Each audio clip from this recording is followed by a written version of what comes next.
Buenas noches estudiantes y bienvenidos a esta tercera videoclase de la unidad número 3 de Teoría y Práctica de la Traducción General.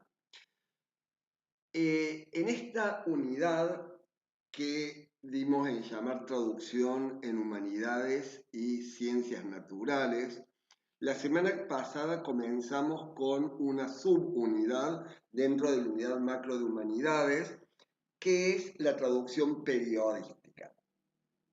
En esta videoclase intentaremos cerrar la traducción periodística con los géneros periodísticos. ¿Y cuáles son los géneros periodísticos? Cada género periodístico tiene particularidades al momento de traducirse. Ni siquiera hay consenso entre los diferentes autores que investigan sobre periodismo, sobre qué es lo informativo, qué es lo opinativo y qué es lo híbrido o mixto. Fíjense en esta diapositiva, he tomado tres diferentes autores. Un autor considera género informativo la noticia o nota informativa, la entrevista, el reportaje. Otro también hace alarde de la misma clasificación. Dentro de los géneros informativos incluye la noticia, la entrevista, el reportaje, mientras que otro tiene una clasificación mucho más amplia dentro de los géneros informativos, incluye la noticia, la crónica, la nota, el trabajo de investigación, el reportaje, la portada. Lo mismo pasa con los géneros opinativos. Fíjense, el primer autor que he considerado toma como géneros opinativos el artículo y el editorial. El segundo de los autores considera que son géneros opinativos el editorial, la crónica, la crítica o reseña, y el tercero de los autores considera que son géneros opinativos o géneros de opinión el editorial, la carta de lectores, la reseña, la crítica o comentario. Ahora bien, más allá de lo que cualquier estudioso del tema defina, esto es informativo, esto es opinativo o esto es híbrido o mixto, lo que sí nos va a interesar al momento de traducir es el género.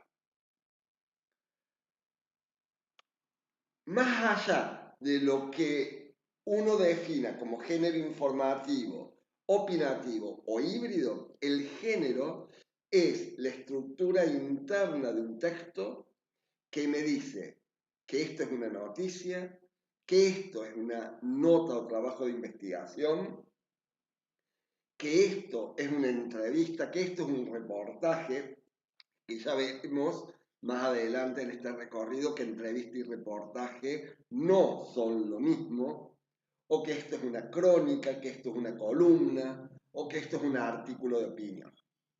Ya veremos cada uno en detalle. En la clase anterior veíamos que el periodismo se apoyaba en una suerte de pirámide de base invertida. Esto que vamos a ver ahora no es sacado de ningún autor, de ningún libro en particular, sino que se me ocurrió a mí personalmente, pero vamos a hablar de otra pirámide invertida, que es la de la traducción periodística. Esta es la base de cómo deberíamos abordar una traducción periodística, claro está. Lo más importante de la base de la pirámide o la cabeza invertida de la pirámide es pensar en el medio y el periodista. ¿Cuál es la posición ideológica que tienen el medio y el autor? ¿Cuál es el estilo del diario? ¿Es un diario blanco, amarillo, rojo, rosa? Seguro muchos de ustedes desconozcan todos estos colores asociados con el diario, con la prensa escrita. Si mal no recuerdo, algo de ello comenté o incluí en uno de los materiales teóricos de la semana anterior, pero bueno, sutilmente lo voy a traer nuevamente a colación por las dudas que no se acuerden de ello. Los diarios blancos son los que uno llamaría comunes, es decir, el diario que transmite noticias, que no tiene ninguna particularidad. El diario amarillo es sensacionalista. El diario rojo es tremendista, el que informa sobre un robo, sobre un asesinato, sobre un crimen, y además incluye a la par de la noticia publicada una foto, una imagen de la víctima tirada en el suelo con sangre a su alrededor, etc. El diario rosa es el que habla del cotilleo, de la farándula, de los chimentos, tiene fotos de paparazzi, etc. Entonces, ¿cuál es el estilo del diario? Porque dependiendo de si debemos traducir una noticia sobre un evento artístico, sobre una farándula, sobre un evento deportivo, sobre un problema político, etc., vamos a encontrarnos con distintos giros idiomáticos, con distintos clichés, con distintas estructuras oracionales a las que debemos atender y debemos estar preparados con distintas herramientas en nuestra caja de materiales para poder afrontar con éxito la traducción de esos textos independientemente del estilo de diario al que pertenezca. Y por supuesto, finalmente tenemos la posición del autor hacia ese determinado tema. Esto es lo más importante. La segunda mirada que vamos a echarle al texto periodístico refiere al género. ¿Cuál es la estructura macrotextual? Que es lo que vamos a estar desarrollando a continuación. ¿Cuál es esa estructura macrotextual? ¿Cómo se organiza la noticia? ¿Qué dice, por ejemplo, la noticia? Y cuando hablo de noticia, lo digo en su sentido amplio, claro está.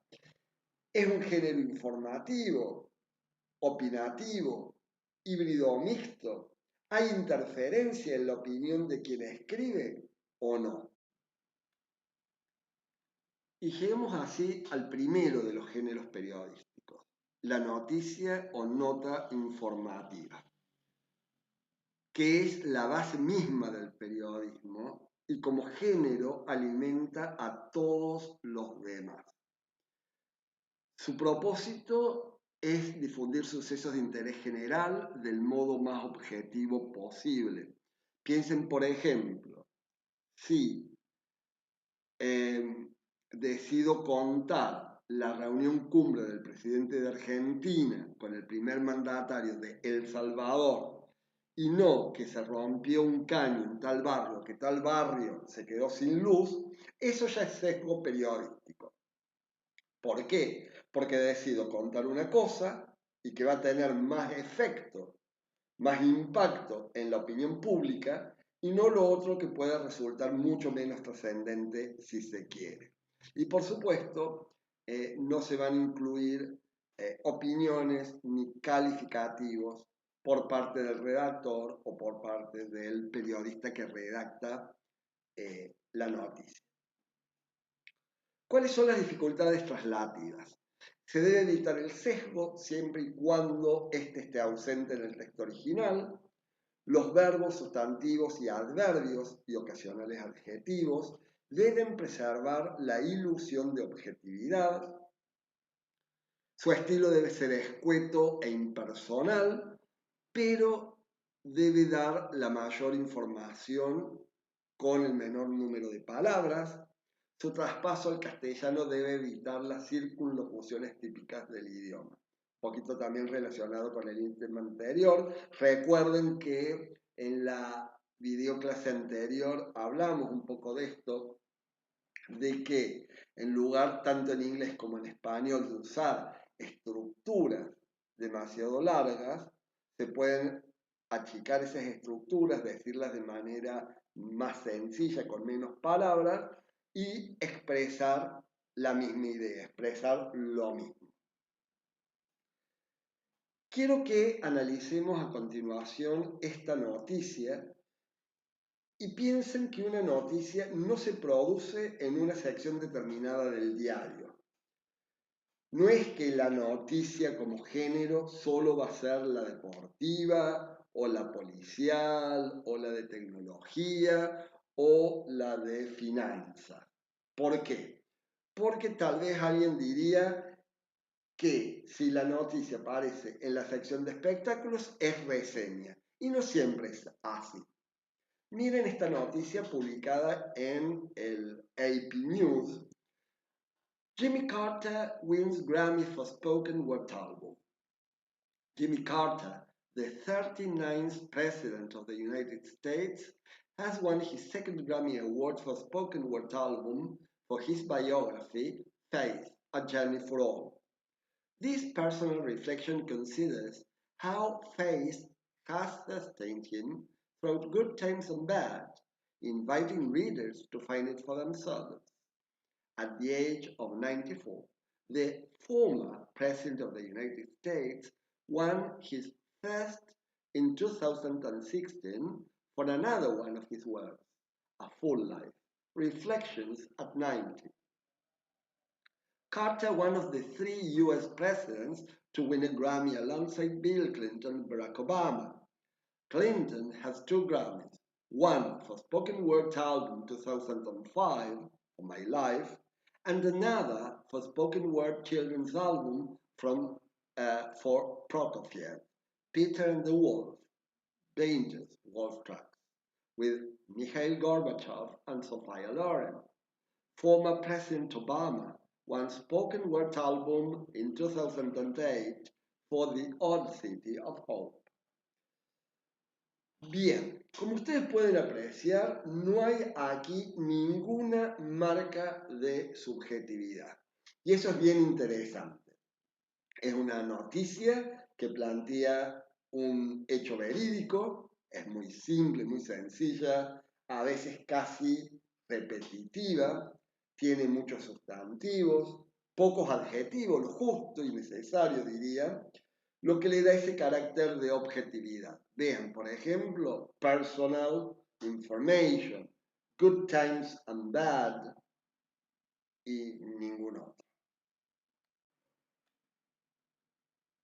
La nota o trabajo de investigación responde a 5 fases P que enmarcan el proceso de gestación de la noticia que se va a publicar y que son las siguientes. La primera fase P es la fase de la pista. Refiere al planteamiento del tema que se desea investigar y cuya pista presenta algunas dudas periodísticas cuya verdad se busca esclarecer, rastrear.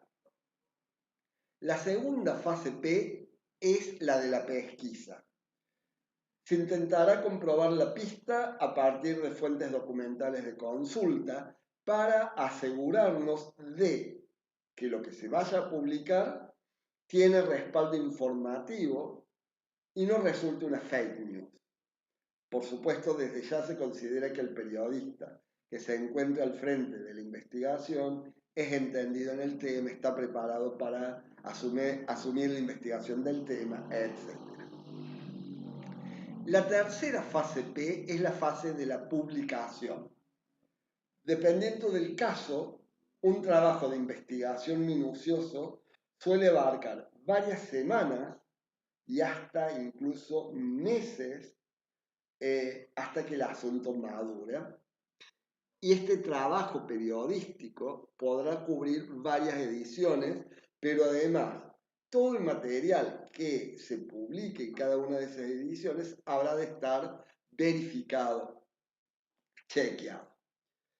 Es muy probable que este material se maquete y se ubique en una página especial, con imágenes, con letras grandes que llamen la atención, diferenciado de los textos informativos ordinarios de la edición normal de cada día, porque la idea es que representen una primicia para el lector.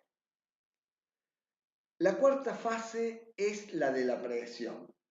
Desde el minuto cero que se inicia la investigación, se intentará ejercer determinada presión sobre el periodista o la empresa. Esta presión puede ser indirecta, donde se pone en duda todo el tiempo la verosimilitud de lo que se dice y se publica, o bien puede ser directa, donde se ejerce violencia sobre el propio periodista o los demás involucrados en la redacción. Y la quinta y última fase P es la de la prisión. Esta es la fase de la entrada física y personal en prisión de las personas afectadas. Se trata de un cambio de situación, sin duda responde a la pérdida de libertad. El significado de esta fase, lo que se resuelva en esta fase, no es de interés para el periodista, que en todo momento de mantener un perfil neutro frente a la investigación.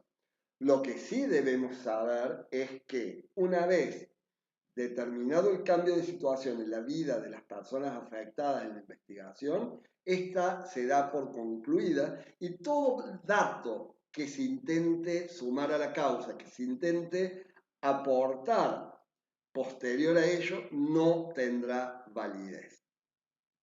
Veamos este ejemplo de una nota de investigación publicada en el diario Inside Crime, un diario tremendista, un diario rojo, ya desde el título, When Terror Swept Through Guárico, Venezuela. Stories from a community abused by Venezuelan security forces. On the night of April 20, 2022, hundreds of heavily armed police and military officials descended on the municipality of Altagracia de Orituco in the central Venezuelan state of Guárico with orders to hand down the Tren del Llano gang and its collaborators in what the government labeled Operación Trueno, Operation Thunder.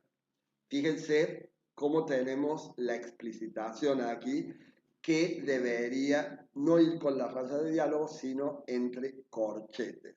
Como veíamos en gastronomía, cuando estamos con el nombre en gastronomía de un plato, o en este caso el nombre de una operación de investigación, lo que debemos siempre como traductores intentar llevar esa información al texto meta para que el lector meta entienda de qué se trata, ¿no? Entonces, por lo tanto, ese Operation Thunder debería ir entre corchetes. But instead of directly confronting the gang, they rampaged through the region, terrorizing and traumatizing the population.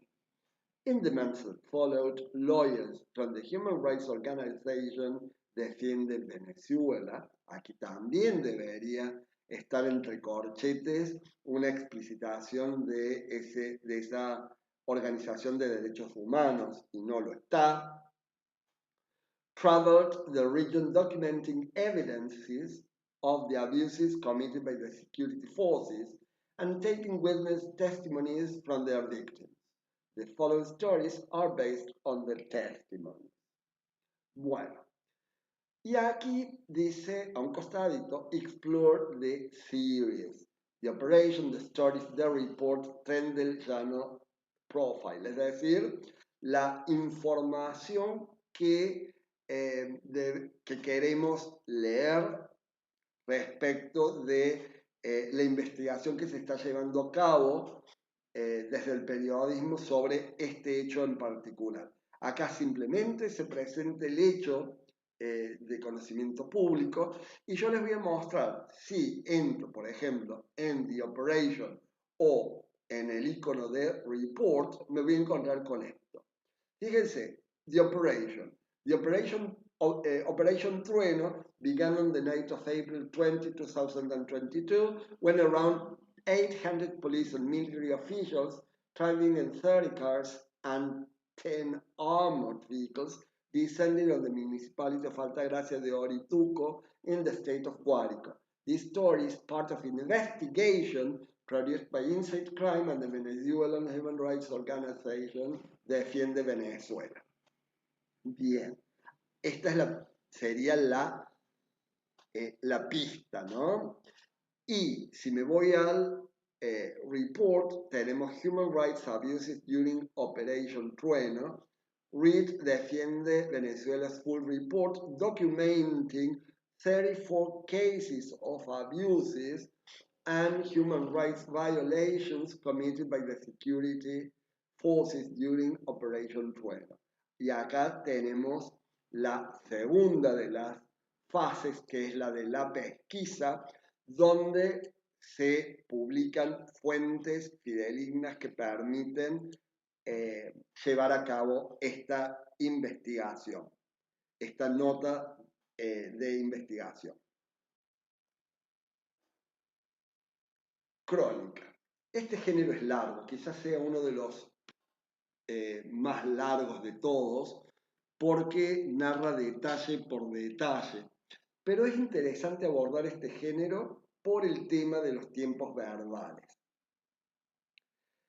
La crónica es la narración temporal de un hecho noticioso, en general en el orden cronológico en el que se desarrolló. Además de la secuencia temporal de acciones, recrea una atmósfera particular. Existen tres tipos de crónica: la crónica informativa, la opinativa y la interpretativa. Dificultades traslativas. No solo ofrece dificultades en cuanto a la secuencia de tiempos verbales, sino a la construcción de la subjetividad del periodista, presentada a través de sus impresiones sobre un suceso determinado. Al recrear la atmósfera del hecho público, su narración descriptiva requiere atención en la traducción de la connotación de adjetivos y de adverbios en la construcción del tono. ¿Por qué? Porque la crónica puede ser informativa nada más, pero también puede ser opinativa. Veamos el siguiente ejemplo de crónica. Tenemos el titular, la bajada, la cabeza informativa o entrada o entradilla.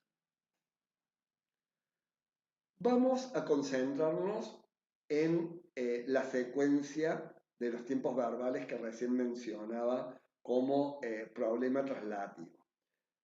En el inglés, el periodista que redacta crónicas va a usar fundamentalmente tiempos pasados. Fíjense, en el primer párrafo tenemos present perfect.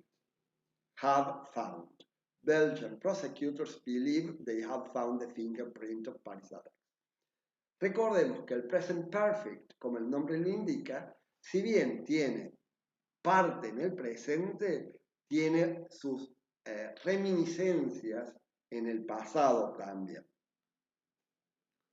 También encontramos simple past en el segundo y en el tercer párrafo. Párrafos. Fíjense, police discovered traces of explosives. The search took place on December the 10th. Police found material that could be used to make explosives. Y en el último párrafo encontramos el past perfect. The apartment had been rented under a false identity. Pero en español no existe esta correspondencia uno a uno con el inglés en relación con las secuencias verbales.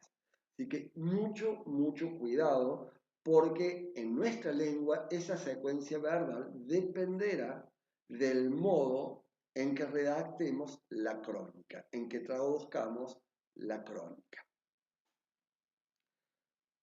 Otro aspecto a tener en cuenta, fíjense, que es un texto descriptivo, cargado de detalles.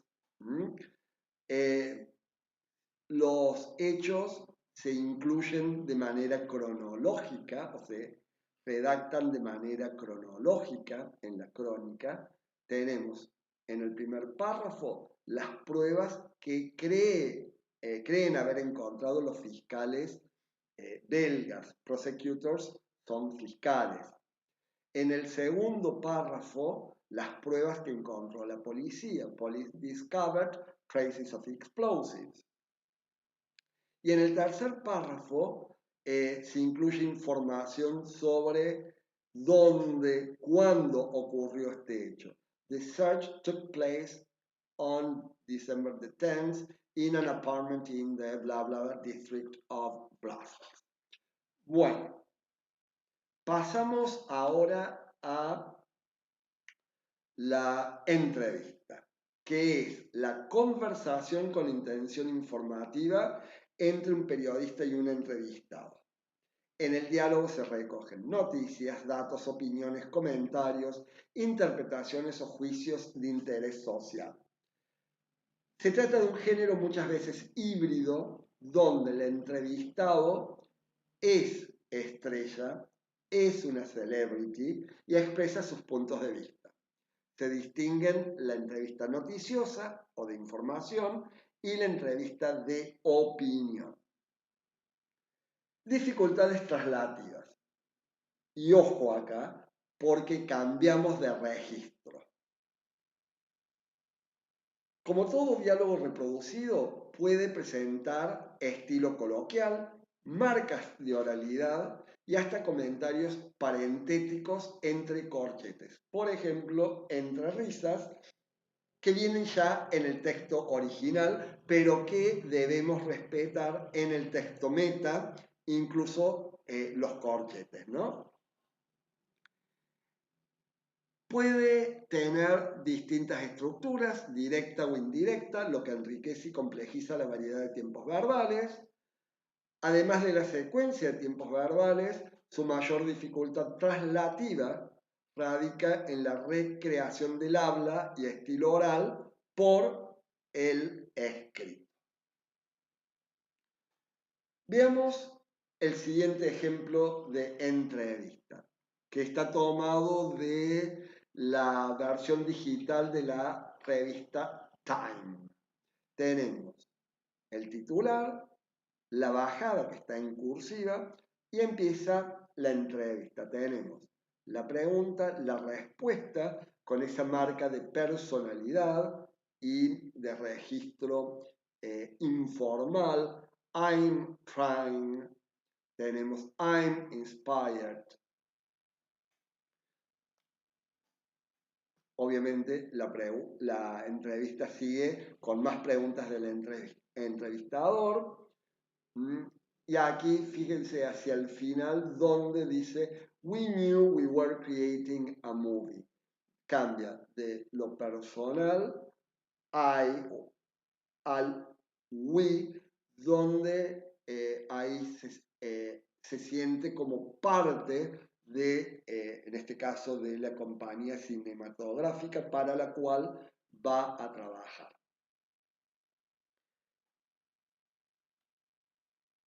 Tenemos ahora el reportaje. Recuerden, como bien les dije al comienzo de este recorrido, que entrevista y reportaje no son el mismo género, no son lo mismo. El reportaje es el más vasto de los géneros periodísticos, incluye a todos los demás. Es un género complejo que suele contener noticias, entrevistas o crónicas, así como recursos de otros géneros literarios como el ensayo, la novela corta o el cuento. Los reportajes amplían, completan y profundizan la noticia para contar, para explicar un problema, para argumentar una hipótesis o contar un suceso. El reportaje investiga, describe, informa, entretiene y documenta. Y la cuestión sigue porque el reportaje, como la crónica o como la entrevista, también es largo. Sí, en la noticia no aparece el periodista. Y esto está claro, porque así debe ser, porque la noticia es un género objetivo. Por otro lado, en el reportaje se matizan los distintos elementos que lo integran con las vivencias personales del autor, con sus observaciones, con detalles que otro puede no ver, pero que no deben escapar a quien lo escribe. El reportaje es una creación personal, una forma de expresión periodística que además de los hechos recoge la experiencia personal del autor. Aunque está permitido hacer literatura, un reportaje no es, en sentido estricto, una novela ni algún otro género de ficción. El periodista es, ante todo, un informador. ¿Cuáles son las dificultades traslativas al traducir reportajes? El género en sí proviene del francés, reportage, y en inglés se lo conoce como features o in-depth, aunque ambas categorías la conforman también los artículos de opinión o non-fiction cuando se lo ve desde la literatura. Si ustedes visitan las páginas de diarios británicos como Today News, The Guardian, BBC, van a ver que entre las secciones aparecen feature articles o in-depth articles. Bueno, eso no son otra cosa que los reportajes. Por tratarse de un género tan complejo, el reportaje combina numerosas dificultades del periodismo, como también de la literatura, a saber, los recursos retóricos, el uso expresivo del lenguaje, el lenguaje técnico, la narración descriptiva, la complejidad de secuencias de tiempos verbales, modalidad, es decir, los modal verbs, connotación, etc. Veamos un ejemplo de reportaje. Fíjense, tenemos, por un lado, el titular. This wasn't the social media election everyone expected. La informalidad a través de la forma corta del verbo. Wasn't. Por otro lado, tenemos opinión personal. When I noticed the audio clip going viral on the social media site. Tenemos preguntas con un registro informal, pero también respuestas informales. Fíjense, ¿is this real? Una pregunta que tiene una secuencia de signos de interrogación, como intentando resaltar el valor de la pregunta. Y después, respuestas cortas, donde se intercambia el registro formal con el registro informal de respuesta. Acá tenemos informal, forma corta, it wasn't. Pero fíjense qué pasa aquí.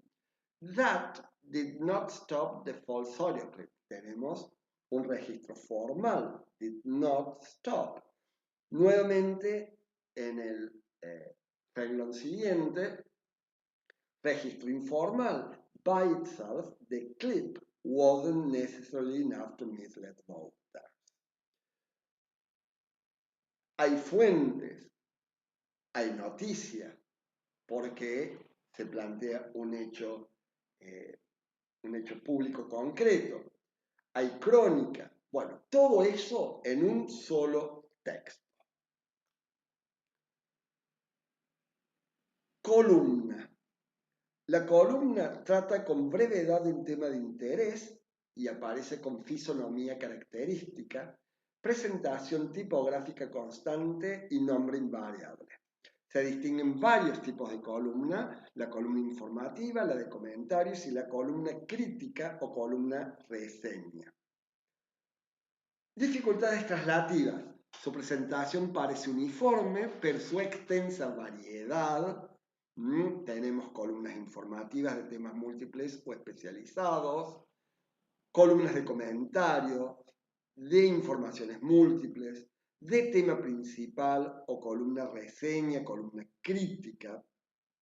Habilita en la actualidad a que los periodistas de planta también redacten contenido en secciones regulares como política nacional, como política internacional, economía, espectáculos, etc. ¿Qué quiere decir esto? Que hasta hace un tiempo atrás el periodista solo redactaba de manera objetiva la noticia sobre un tema determinado, fruto de su propia investigación. Hoy por hoy a ese periodista también se le permite intervenir en las columnas, donde opina, donde plantea su ideología, su posicionamiento frente a determinados temas, ¿no? De espectáculos, de economía, de política, como menciona. Su recurrente autoría, bueno, viene acá algo de lo que acabo de decir, habilita reconocer el estilo característico y personal del periodista, algo de especial interés para comprender el posicionamiento de quien escribe. ¿Qué quiere decir esto? Que las columnas son opinión y como tales van a tener un estilo y una ideología particular. Estos son The Columnists, los columnistas del diario británico The Guardian. Por ejemplo, Zoe Williams habla de X tema esta semana, monkeypox. Y la semana próxima hablará de otro. Pero Zoe Williams tiene un estilo determinado, tiene un estilo particular que caracteriza su forma de redactar columnas para este diario británico. Cada uno de estos periodistas tienen una manera particular de ver la realidad. Entonces, al traducir una determinada columna, siempre conviene haber leído antes 2, 3 columnas de ese columnista para captar la esencia de su estilo. Sobre todo porque la columna es muy breve. En traducción literaria, uno no puede leerse 5 novelas de Henry James o de Virginia Woolf antes de traducir una de ellas. Pero en el caso de las columnas, sí podemos leernos algunas columnas, sobre todo porque son muy cortas. Fíjense que en The Guardian tenemos los columnistas de noticias y de opinión, pero también de cine, de música, de TV y radio, de teatro, de arte y diseño. Es decir, gente que regularmente hace crítica de eventos artísticos, pero también crítica de la realidad. Veamos un ejemplo de columna. ¿Cuáles son las características propias de la columna observables en este ejemplo?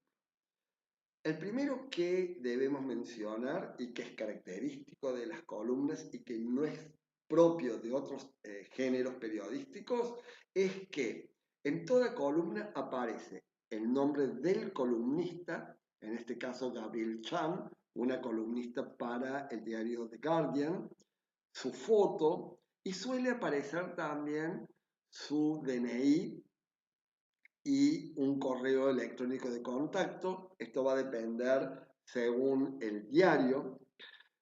También otra característica propia de la columna es la grafía, el tamaño de letra, que es particular, pero que se va a respetar en todas las ediciones del diario, los colores que se usan.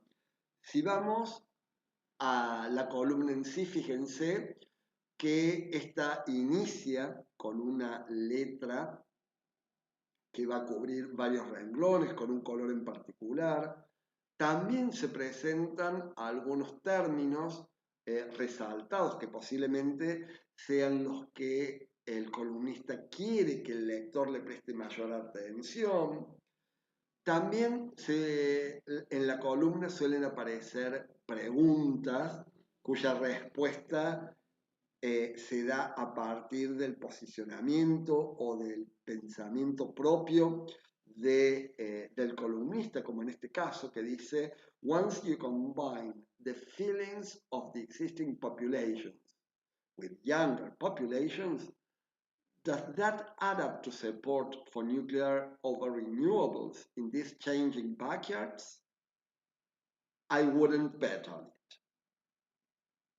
Si volvemos a la placa anterior, fíjense que ya desde el inicio de la columnista en este caso plantea una pregunta que va a tratar de desarrollar a lo largo de su exposición, de su crítica, que dice así: If regional communities don't want a wind farm, why would they accept a nuclear power station? Su columna, en este caso, va a referir como tema central a los problemas energéticos que se dan en la zona rural de Victoria. Y llegamos al artículo y el editorial. Recuerden siempre que es el editorial, género periodístico, la editorial, la empresa. Bien, el artículo expone las opiniones y juicios sobre los sucesos noticiosos más importantes y el editorial presenta la opinión dogmática del medio que lo publica. El artículo y el editorial se ocupan expresa y directamente de enjuiciar los hechos de interés público y definen con claridad las posiciones políticas e ideológicas de los periodistas en lo individual y de las empresas periodísticas en lo institucional, es decir, la editorial. Dificultades traslativas. Ambos tipos textuales presentan en general un orden lógico. Planteamiento del problema, desmontaje de las piezas claves del tema, juicio crítico del asunto abordado, perspectivas y solución, por lo que su traducción debe asegurarse de conocer y expresar el posicionamiento ideológico de quien escribe. Sus dificultades son múltiples y requieren de soluciones traslativas más retóricas que técnicas. Y aquí hay que pensar un poquito más. ¿Qué se está queriendo decir en el fondo? Veamos un ejemplo de editorial publicado en el diario The Indian Express. Ya en el titular se plantea un problema y el periodista lo hace a partir de una pregunta retórica. The Everyman Cricket Star. What sets Rahul Dravid apart? Por supuesto, este editorial está publicado en la sección de deportes, ¿no? Esta pregunta retórica, este planteo del problema, le permitirá al periodista ir desarrollando todo este problema en su exposición, por supuesto, donde va a criticar este hecho de interés público y donde además va a expresar su posición ideológica con claridad frente a este problema o a lo que le haya sucedido a este cricket star. Y al final de su exposición tenemos su correo electrónico. Una pregunta que solemos hacernos es ¿qué diferencias existen entre artículo de opinión y editorial? Bien, acá tenemos dos ejemplos. El primero responde a un editorial, el segundo a un artículo de opinión, ambos publicados en la misma fecha, 12 de julio de 2024. El editorial lo escribe el director de un medio periodístico. Lo escribe todos los días, es la posición doctrinaria del diario, es donde dice, nosotros como diario creemos esto, esto y esto. En cambio, el artículo lo escribe el propio periodista. Es su opinión sobre un determinado tema en particular. Y llegamos así a los medios digitales. Hasta ahora apenas hemos hablado de la prensa escrita en papel y aquella que replica las limitaciones del papel en una pantalla. El esfuerzo, a mi gusto, más abarcador, transformador y revolucionario desde la invención de la palabra en periodismo ha sido la digitalización. Por supuesto, la digitalización bien hecha, ¿no? Claro está. La prensa digital ha vuelto prescindibles a la imprenta, a los operarios, al papel, a los trenes que transportaban los diarios, etc. Hoy por hoy, los medios llegan a nosotros a través de las redes, en el celular, llegan más rápido, llegan fluidos y más eficientes que nunca. Hoy los periodistas escriben, subeditan, diagraman y compaginan un diario completo desde sus escritorios, desde sus teclados, literalmente. Claro que este trabajo trae desventajas porque la premura produce errores. Aquí vemos medios como el New York Times, que publica sus historias en Instagram. Esto es Instagram. Sigan al New York Times en Instagram, que es brillante. Acompañadas con videos, historias con formato reducido para que los lectores no solo se informen entre parada y parada del metro, sino que también se entretengan y vean videos lindos y de calidad, subtitulados, para que sean fáciles de seguir. Eso es interesantísimo, lo que el New York Times está haciendo en el medio, y por otro lado, debemos saber que el New York Times también publica en castellano, como vimos en la videoclase anterior. Pero fíjense lo comprimido de la noticia, es solo una parte de la noticia la que sale en su página web, y esa noticia de la página web no es a la vez la misma que sale publicada en papel. Ahora, hablando de restringido, de reducido, prestemos atención a los 280 caracteres que se permiten escribir en Twitter.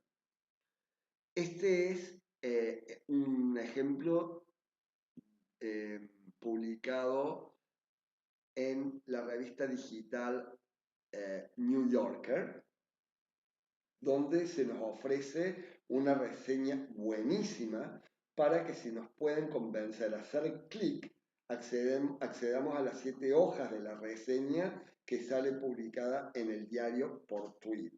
Acá tenemos las 7 páginas que conforman esta reseña. Es decir, como lectores hacemos clic en una, leemos, hacemos clic en la otra. Es como si tuviéramos la revista en formato papel, nada más que aquí está digitalizada. Sigan el New Yorker por tweet, que está muy bueno, tiene propuestas muy interesantes.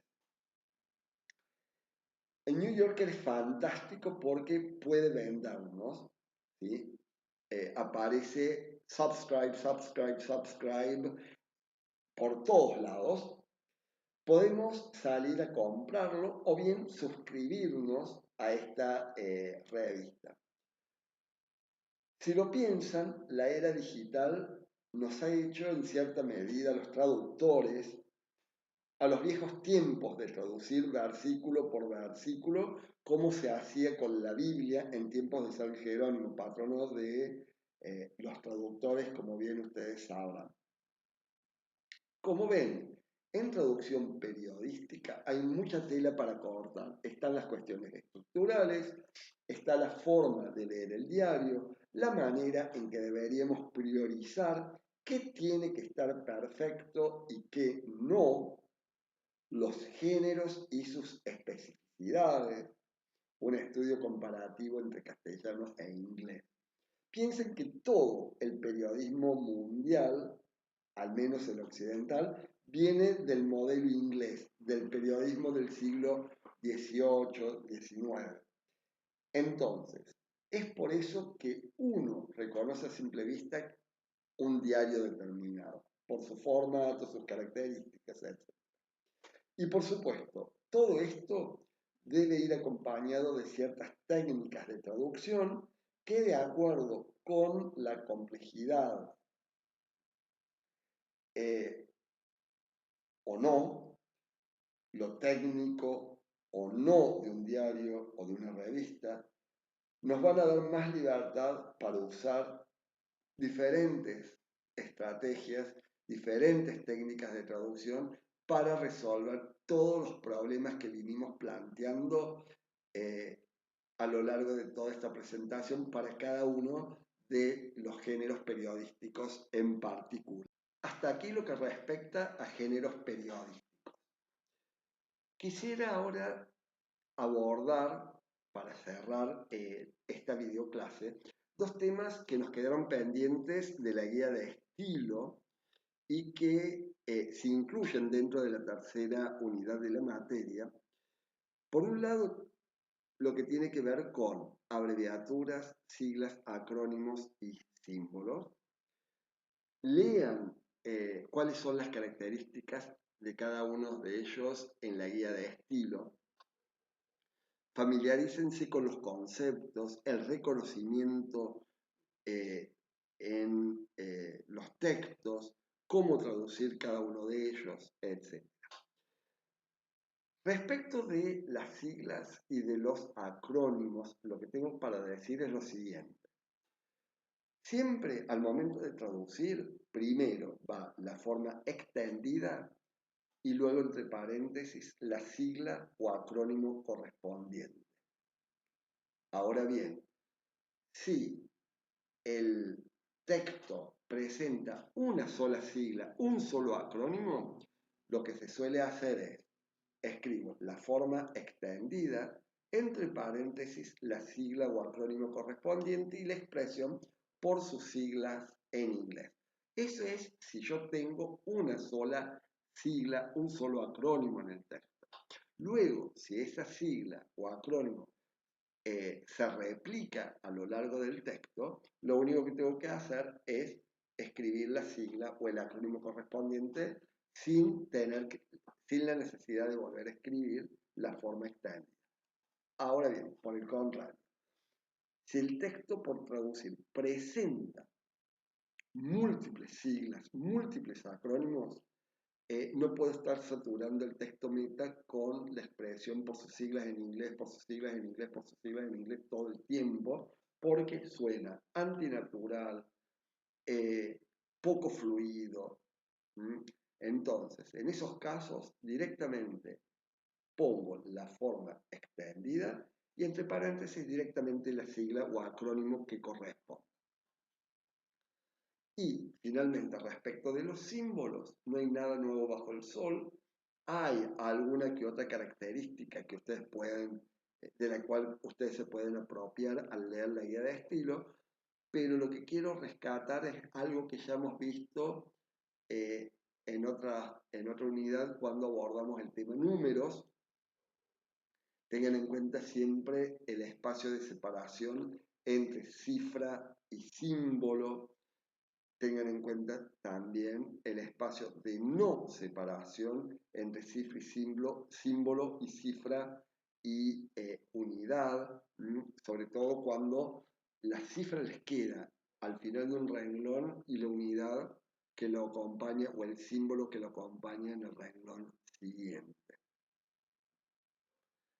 También ya ustedes habrán visto que en la guía de estilo están los pasos con capturas de pantalla sobre cómo aplicar ese espacio de no separación.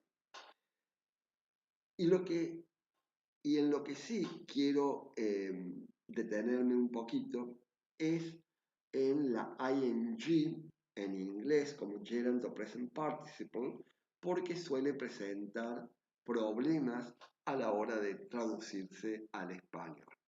Comencemos entonces con la ing como gerund. En inglés, ese gerund va a tener siempre una nominal function, es decir, una función nominal, una función sustantiva. Y como tal, va a ocupar siempre funciones de subject, como sujeto de la oración, de direct object, objeto directo de la oración, indirect object, objeto indirecto, subject complement, predicativo, subjetivo, obligatorio en español, es decir, after the verb to be, después del verbo ser o estar en su mayoría, como object of preposition, es decir, como objeto preposicional, donde esa ing, ese gerund, va a estar siempre después de una preposición. Desde el punto de vista de la traducción, no nos genera demasiados problemas la traducción del gerund, porque en español o bien se lo va a traducir como otro sustantivo o bien como el infinitivo del verbo, es decir, como una forma no finita del verbo. Donde esa gerund nos va a traer inconvenientes en las traducciones es cuando forme parte de los títulos. Tendencia del traductor siempre a traducirlo como ando, endo, lo cual es incorrecto. Veamos qué pasa en este primer ejemplo de titular tomado del diario The New York Times, Twice Colonized Review, Untangling the Personal and Political. Una noticia sobre una activista. Me interesa la segunda parte, Untangling the Personal and Political. Es incorrecto traducirlo como desenredando lo personal y lo político, porque untangle, si lo buscan, es desenredar, ¿no? Lo correcto sería transformarlo como sustantivo, que es una posible traducción en español de ese gerund. Una opción sería la lucha entre lo personal y lo político. En el segundo caso, que es un titular tomado del diario The Economist, pasa lo mismo.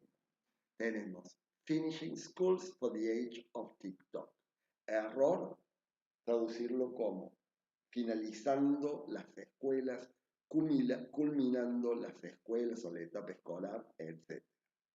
Lo correcto es traducirlo como sustantivo. La finalización de las escuelas, la finalización del aprendizaje con la era del TikTok.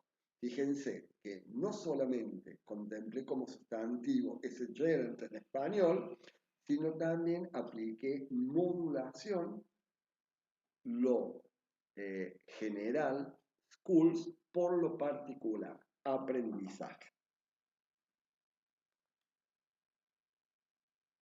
Veamos qué pasa ahora con la ing como present participle. El present participle en inglés puede tener función adjetival, adjectival function, ya sea como pre-modifier o como post-modifier of a noun. Puede tener adverbial function o puede formar parte de los progressive tenses. Present progressive, past progressive. Veamos dónde ese present participle nos puede presentar problemas de traducción. Cuando el present participle funciona como adjetivo y en la posición pre-modifier of a noun, es decir, antes del sustantivo, está todo ok, porque incluso en español ese ese present participle como pre-modifier también lo voy a traducir como adjetivo en español. Fíjense en estos casos. To live in Stammes Britain, you need to learn Labour's bewildering catchphrases. Un titular tomado del The Telegraph. Y acá voy a traducir ese bewildering catchphrases como latiguillos desconcertantes. Fíjense, adjetivo en español también. Lo mismo va a ocurrir en el segundo ejemplo. Tenemos este ejemplo tomado también de Telegraph, de la sección turismo. Europe's most unwelcoming destinations for British tourists. Este caso también es correcto del present participle en función adjetival como pre-modifier of a noun, porque también lo voy a traducir al español en la misma categoría gramatical, es decir, como adjetivo. ¿Cómo lo traduzco en este caso? Los destinos más hostiles de Europa para los turistas británicos. Ahora, ¿dónde el pre-modifier en función adjetival me va a generar problemas en mi traducción? Es cuando ocupa la posición de post-modifier of a noun, es decir, en posición pospuesta con respecto al sustantivo. Fíjense en estos ejemplos, cómo vamos a solucionar el problema de traducción acá. El primer ejemplo está tomado del New York Post. We've all heard of people asking for an upgrade to first class. Error del traductor. Todos hemos escuchado de las personas pidiendo un ascenso, bla, bla, bla, bla. ¿Cuál es lo correcto? Todos hemos escuchado de las personas que piden, que solicitan un ascenso. En este caso, cuando ese present participle en función adjetival está en posición pospuesta con respecto al sustantivo, voy a aplicar expansión y lo voy a convertir en una proposición subordinada adjetiva o de relativo. Las personas que piden, que solicitan. Expansión porque estoy agregando elementos estructurales que están ausentes en el texto original para mejorar el estilo de la traducción. En el segundo caso, tomado del diario BBC, de la sección Sports, however, any fans hoping to catch the game at the All England Club will have to find somewhere else to watch. Error del traductor. Sin embargo, cualquier aficionado deseando ver el partido, bla, bla, bla, bla. Lo correcto es recurrir a la proposición subordinada adjetiva o de relativo. Sin embargo, cualquier aficionado que desee ver el partido. Nuevamente, aplicamos expansión como estrategia, que es en definitiva la estrategia que vamos a aplicar siempre para este caso en particular. Y en el último ejemplo, también tomado de la BBC, que me interesa la última parte que dice, "This is of concern for all victims, but those suffering in rural communities are on average subject to abuse for longer." Error, si yo traduzco esta estructura como, pero aquellos sufriendo en las comunidades rurales o en las zonas rurales, en las regiones rurales, cuando lo correcto sería, pero aquellos que sufren en las zonas rurales. Otro de los problemas de traducción que nos plantea el present participle es cuando funciona como adverbio, pero no cualquier función adverbial, sino cuando cumple la función de adverbial of result. Fíjense en estos ejemplos. Patrick Law fell off his bike, breaking his left leg. Error del traductor. Patrick Law se cayó de su bicicleta, quebrándose la pierna izquierda. ¿Por qué es un error aquí? Porque es incorrecto usar el gerundio de posterioridad en español para designar una acción posterior a la del verbo principal. En este caso, primero se cayó de la bicicleta y después se quebró la pierna izquierda. Para evitar este gerundio de posterioridad, este uso incorrecto del gerundio de posterioridad en español, vamos a recurrir por lo general a un nexo de coordinación y, por ejemplo, o bien a otros conectores, a otros nexos que nos permitan mejorar la naturalidad y la fluidez del texto meta y evitar este error en la traducción. Vamos al segundo caso. He played tennis all his life, winning the first match after 6 years as an amateur player. Error del traductor. Jugó al tenis toda su vida, ganando el primer partido recién a los 6 años como jugador amateur. Ahí amateur es un préstamo puro, así que va en cursiva. Fíjense, error nuevamente del gerundio de posterioridad. Para designar esta acción de ganar el partido a los 6 años como jugador amateur, que es posterior a la acción principal, que es de jugar al tenis toda su vida. ¿Cuál sería lo correcto en la traducción? Jugó al tenis toda su vida, aunque ganó recién su primer partido después de 6 años como jugador amateur. Vamos al tercero y último de los ejemplos. Tenemos, he took his first college exam on Monday, learning of his dismal grade on Wednesday. Error.